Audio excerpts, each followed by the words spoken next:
Hello, welcome back to Muddy River Clay. Today, let's create a ceramic dog.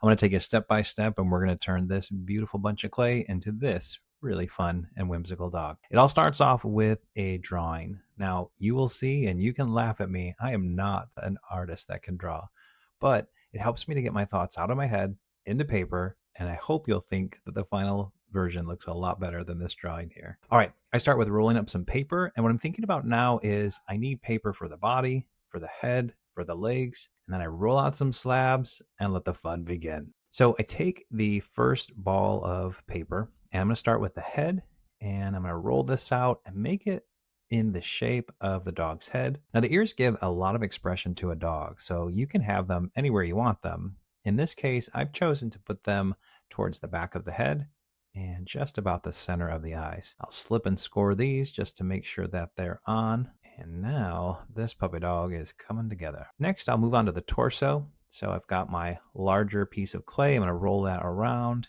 the paper, and I'm going to go ahead and get that looking as much like a torso as possible. And now we work on the legs. So I'm placing the legs here so I can see what they look like. And if you do all four pieces of paper at the same time, you'll get a similar shape. Make the paw as much as possible, and you can see it's hollow. And then I'll slip and score and attach each of the legs. So here's what they look like. And now I can work on attaching them.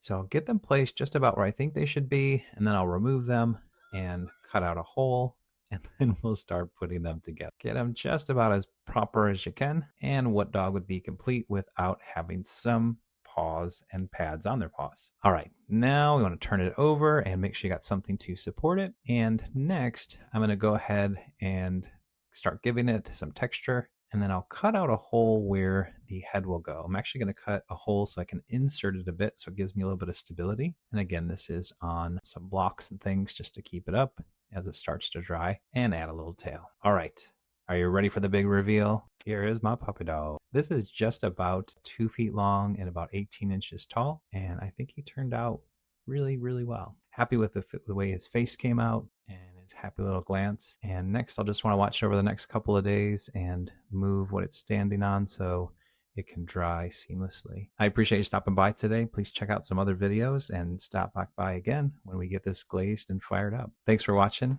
Have a great day.